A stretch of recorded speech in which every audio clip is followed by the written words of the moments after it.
तुळशी जाता दही दूध घेऊन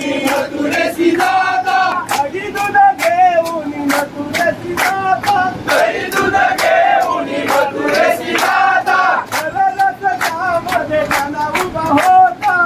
रसकामध्ये काना उभा